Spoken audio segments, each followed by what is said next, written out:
Good morning friends. Actually मैं TD पे था तो कई सारे बच्चों के मैसेज भी आए थे कि आगे का क्या है, कैसे प्लान करना है और क्या डॉक्यूमेंट्स क्या क्या वो रेडी करने हैं और अपना एक्सपीरियंस क्या आ रहा था इंटरव्यू का वो बताने के लिए। तो मैं बता दूं कि मैं 15 दिन से पहले टीडी पे था, तो उस चक्कर में ये 10-12 दिन में कुछ अपडेट नहीं डाल पाया। ऑफिस में आपको बताइए कि डीआरडीओ में मल्टीमीडिया फ़ोन अलाउ नहीं होते और इवन ऑफिस में भी इंटरनेट की इतनी फैसिलिटी नहीं होती कि आप उसको एक्सेस कर पाएँ।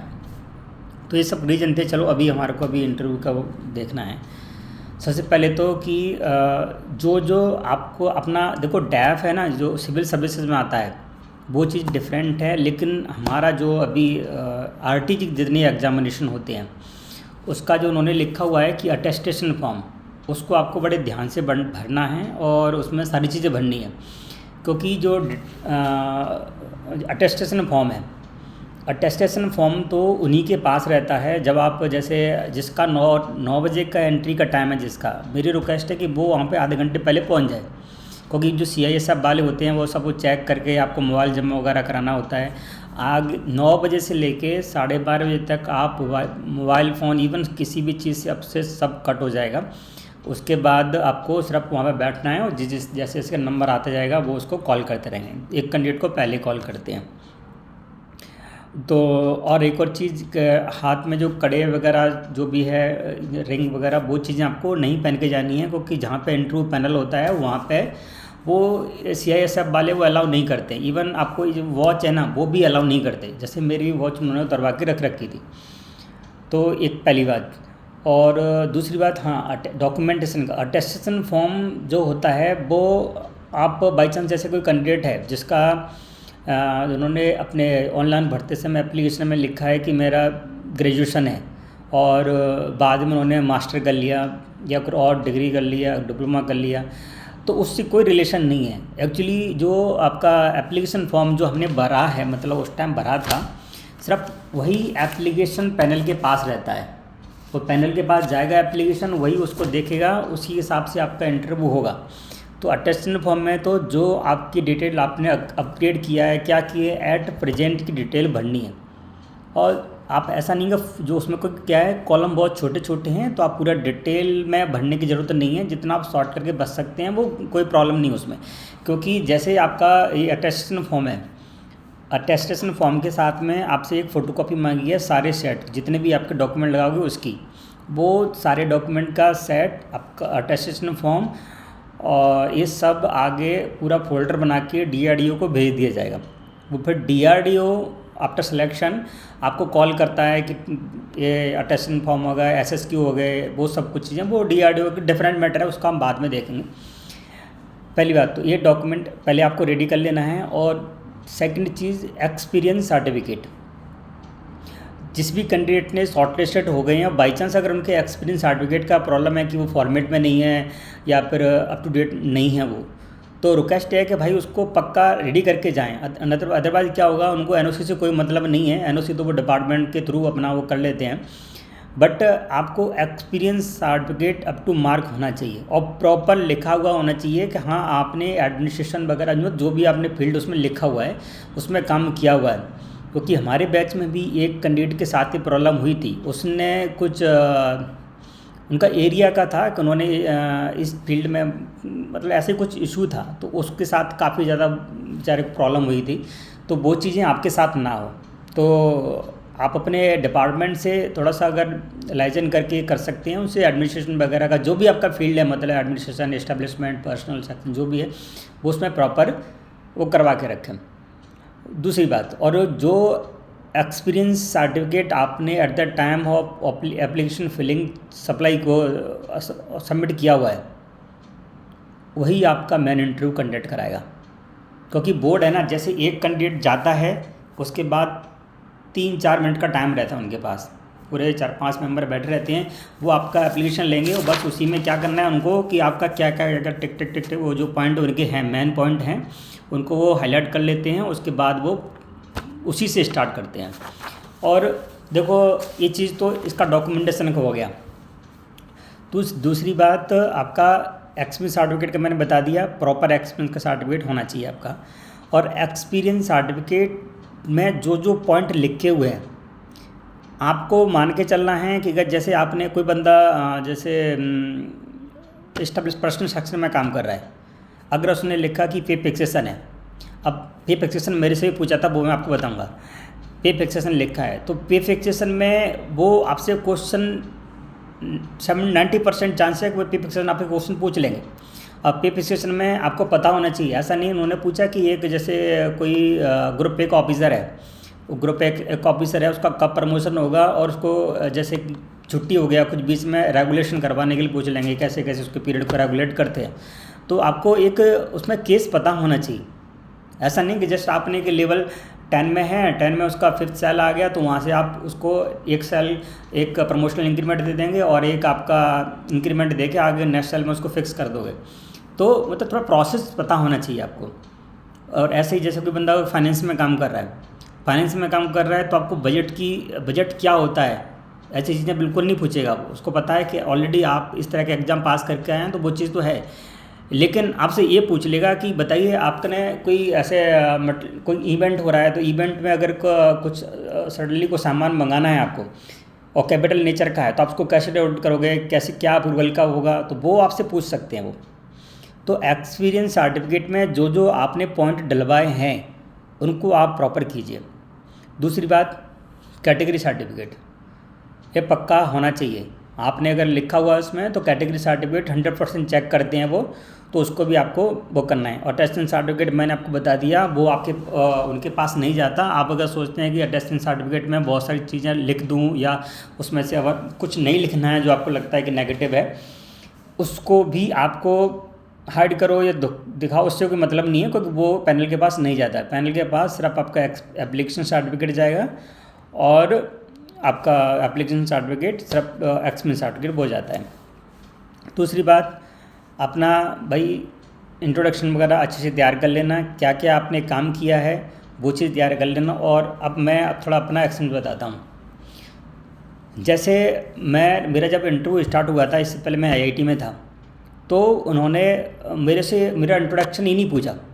इंटरव्यू जस्ट आके बोला कि आप बैठिए, बैठने के बाद जैसे मैंने ग्रीट करने के बाद जैसे जाती हो तो उन्होंने सीधा मेरे से तो हिंदी में जस्ट उन्होंने स्टार्ट किया, हिंदी में स्टार्ट किया, पूछा कि आप कहाँ से आए हैं कैसे का। तो जैसे इंट्रोडक्शन हुआ तो मैं आईआईटी में काम कर रहा था। आईआईटी में उन्होंने पूछा अच्छा जैसे कि एक्चुअली वो क्वेश्चन जैसे आप बोलोगे आपके ही आंसर में से उनके क्वेश्चन निकलेंगे। तो मैंने कहा उनसे कि सर मैं आईआईटी में काम करता हूँ। तो उनका नेक्स्ट क्वेश्चन था कि आईआईटी, अच्छा आपका आईआईटी कब बना था? तो मैंने बताया क्योंकि आपको अपना डिपार्टमेंट ये तैयार करना है, मेरे कहने का मतलब ये है। तो मैंने उनको बताया कि सर ये 2008 में बना था। कि अच्छा कितना एरिया है इसका? दूसरा क्वेश्चन उन्हीं का वहीं से मैंने उनको वो ही बताया। तो फिर पूछा अच्छा उसका कितने डिपार्टमेंट है, उसमें क्या काम करते हैं, स्पेशलाइजेशन क्यों है, आईआईटीज़ क्यों बनाते हैं हम? क्योंकि आईआईटी में इतना सारा एक्सपेंडिचर होता है, आईआईटी के सिवा हम स्टेट की 10 कॉलेज क्यों नहीं बना देते? क्योंकि आईआईटी का बजट बहुत ज़्यादा होता है एक अगर स्टेट कॉलेज से देखा जाए तो इस तरीके की चीज़ें रहती हैं। और ये तो एक एक्सपीरियंस की उस पर हो गया। आपके अपना जो डिपार्टमेंट है आपका, उसको आपको प्रॉपर तैयार करना है। आप प्रेजेंट में किस डिपार्टमेंट में हैं? जैसे इससे पहले मैं डीएचआर में था, दिल्ली डीएचआर में बैठता था।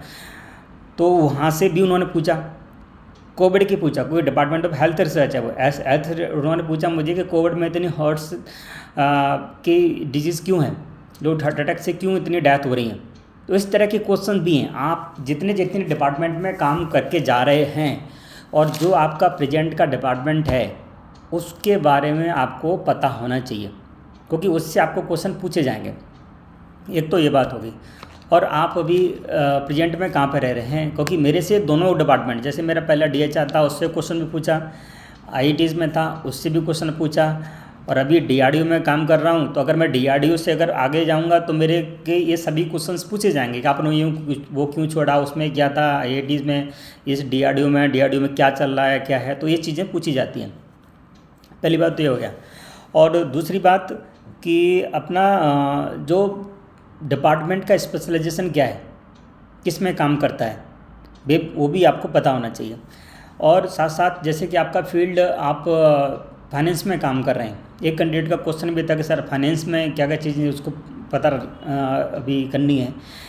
पहली बात तो जो आप काम कर रहे हैं फाइनेंस में, जैसे हो सकता है कि आपको कैपिटल का बजटिंग, कैपिटल की बिलिंग दे दिया हो, कैपिटल में बजट में तो आपसे कैपिटल के बारे में पूछ लेंगे, बजटिंग के बारे में पूछ लेंगे, बिलिंग के प्रोसेस के बारे में पूछ लेंगे, डॉक्यूमेंटेशन के बारे में पूछ लेंगे, ठीक है। तो वो सारी चीज़ ध्यान रखनी है। अगर आप पेंशन सेक्शन में काम कर रहे हैं तो पेंशन सेक्शन के रूल पोजीशंस पूछ सकते हैं वो। तो ये एक्चुअली डिपेंड करता है कि आप किस डिपार्टमेंट फील्ड में, किस फील्ड में आप, ये नहीं कि आप जैसे कि पेंशन में काम कर रहे हैं तो पेंशन में आप क्या काम कर रहे हो, वो क्वेश्चन पूछे जाते हैं, ठीक है। तो उसके एक हाँ ठीक है, मेरा तो एक्सपीरियंस यही था कि मेरा एक्सपीरियंस पैसा रहा था। एक्सपीरियंस के बाद उन्होंने पहला जो स्टार्ट हुआ था हमारी मेरी एजुकेशन के, क्योंकि मेरी एजुकेशन में उन्होंने पहले देखा कि इन्होंने 8 साल पहले ग्रेजुएशन किया था। और तो मेरे बोर्ड के चेयरमैन थे दिनेश डोटासरा, जो कि शायद अभी 2 साल उनको हो गए, नहीं शायद सितंबर या अक्टूबर लास्ट ईयर वो यूपीएससी के मेंबर बने थे। इससे पहले गुजरात पीसीएस के चेयरमैन थे वो मेरे बोर्ड के चेयरमैन थे। बहुत अच्छे, मतलब उन्होंने बड़े अच्छे से सारी चीज़ें डिस्कस की। तो आईआईटी से क्वेश्चन हुआ, डीएचआर से क्वेश्चन हुआ, डीएचआर से क्वेश्चन होने के बाद मेरी एजुकेशन से उन्होंने पूछा कि आपको ऑलरेडी वैसे 7 साल हो गए हैं ग्रेजुएशन किए हुए, जो जैसे मैंने पहले भी अपनी उसमें वीडियो में बताया था, तो आप क्वेश्चन के आंसर दे पाएंगे नहीं दे पाएंगे। पर मैंने पूछा उनसे कि हाँ सर यस मैं आई विल ट्राई। तो वो भी चीज़ें आपको अपना एजुकेशन फील्ड है वो भी तैयार करना है। और हॉबीज़ में पूछा, अब हॉबीज़ का देखो पक्का पूछा जाता है। जहाँ तक मेरा भी, जैसे हम यूपीएससी का ऑलरेडी और भी एग्जामिनेशन होते हैं, वो इंटरव्यू हैं उनके भी देखा होगा आपने, तो ये उस पर क्वेश्चन पूछे जाते हैं। तो आप ट्राई कीजिए कि कुछ चीज़ें बताने के लिए कि हाँ भाई ठीक है उसको मैं करता हूँ, एक जनरलिस्ट में। ऐसा नहीं कि आपने बोल दिया कि मैं हॉकी खेलता हूँ या क्रिकेट खेलता हूँ, लेकिन पूछा आपसे कि कब खेला था लास्ट, तो आपने बताया कि सर मैंने 2 महीने पहले खेला था, तो वो इट्स नॉट कॉल्ड हॉबीज़, है ना। तो हॉबीज़ तो ऐसा है कि भाई आपको रात में अगर 10-11 बजे पता चले कि यार मुझे खेलने जाना है तो टक चलो भाई, ठीक है। हॉबीज़ तो वो है, आपका इतना इंटरेस्ट होना चाहिए। एक बात तो ये हो गई। और दूसरा, अब जैसे ये चीज़ें तो ये मतलब ऐसे करके मेरा इंटरव्यू जैसे आई थिंक 25-30 मिनट के आसपास ये चला था। उसमें हमारा बहुत सारा डिस्कशन हुआ था, फैमिली पॉइंट ऑफ व्यू से डिस्कशन हुआ कि आप क्या हैं, कैसे है, का फैमिली आपकी में कौन कौन है। और इवन मेरा एक बच्चा भी, उस टाइम मेरा बेटा था शायद 4th में था, तो उन्होंने पूछा कि आप अपने बच्चे को क्या बनाना चाहते हो। इस पर 2-3 मिनट हमारा वो हुआ। उन्होंने मुझे 2-3 बार एम्फेसिस किया कि आप कुछ तो बनाना चाहते होंगे, कैसे है। तो मतलब वो हमारे से अंदर से बात निकलवाना चाहते हैं कि कैंडिडेट की मेथोडोलॉजी क्या है, कैसे मतलब सोच रहा है। तो वो चीज़ ध्यान रखनी है। अब मैं जो इस्टेब्लिशमेंट में काम कर रहे हैं, तो बहुत सारे कैंडिडेट्स में ऐसी हैं जो कि इस्टेब्लिशमेंट पर्सनल एडमिनिस्ट्रेशन में काम कर रहे हैं। उनके लिए देखो भाई, जैसे कि अगर आपसे डीए, अभी जैसे आपको क्या क्या पता होना चाहिए, जैसे कि भी पूछ लेगा कि आप पर्सनल एडमिनिस्ट्रेशन में काम कर को डीए का रेट क्या है, एचआरए का रेट क्या है। नॉर्मली वैसे पूछने वाले क्वेश्चन नहीं है, कोई सबको पता है। लेकिन जैसे अगर आपने एलटीसी बोला तो एलटीसी में आपसे पूछ लेंगे कि एलटीसी की एक कैंडिडेट है, उसने लास्ट ईयर एलटीसी नहीं लिया, उसका हो सकता है कि 4th ईयर उसका लास्ट ईयर ख़त्म हो रहा हो, ठीक है। जैसे 2022 से 25 का पीरियड है, 4th ईयर का टर्म है, उसने लास्ट ईयर नहीं लिया, इस साल वो अपना फ्रेश साल का भी लेना चाह रहा है, फिर साल का भी लेना चाह रहा है, तो लेगा नहीं लेगा, कैसे लेगा, ठीक है। तो ये चीज़ आपको पता होना चाहिए। और जिसने डीपीसी लिखा, हो सकता है कि कोई कैंडिडेट डीपीसी में का ये सब कुछ लिखा है कि डीपीसी में करवाता हूँ या डीपीसी में असिस्ट करता हूँ, तो पूछ लेगा कि भाई डीपीसी कितने टाइम होती है, क्या टर्मिनोलॉजी है, उसकी स्ट्रेंथ कैसे रिकॉग्नाइज की जाती है। तो ये है मेरे कहने का मतलब, ये है कि जो काम आप उसमें लिख रहे हैं उसको प्रॉपर तरीक़ा से याद कर लें। और ये थोड़ा इंटरव्यू का रह गया वो है। और इसके बाद इंटरव्यू होने के बाद हो सकता है कि 10-15 दिन में रिज़ल्ट आ जाता है। उसके बाद अगर क्या क्या प्रोसेस है, आगे फर्दर क्या प्रोसेस होता है, वो मैं एक सेपरेट वीडियो बना के उसको बता दूंगा। और भी अगर, क्योंकि डीआरडीओ में देखो अगर इंटरव्यू देने जा रहे हो ना, तो क्या वो ग्रुप ए की एक सीनियर पोस्ट है, तो आपको उसी हिसाब से आपको तैयारी करके जानी है, ठीक है। और हो सकता है कि आपको डीआरडीओ के बारे में जैसे इतना पूछ ले कि डीआरडीओ के बारे में अभी कोई अगर नया सिस्टम बना हुआ है, कोई नया वेपन अगर कोई उन्होंने लॉन्च किया है या टेस्ट किया है तो उसके बारे में थोड़ी सी नॉलेज हो। लेकिन अपने डिपार्टमेंट का अगर कोई न्यूज़ में आया है, कोई भी न्यूज़ आपके डिपार्टमेंट की है, तो वो आपको पक्का पता होना चाहिए, क्योंकि वो लोग न्यूज़पेपर पढ़ते हैं, न्यूज़पेपर से ही आपके क्वेश्चन पूछे जाएंगे फिर।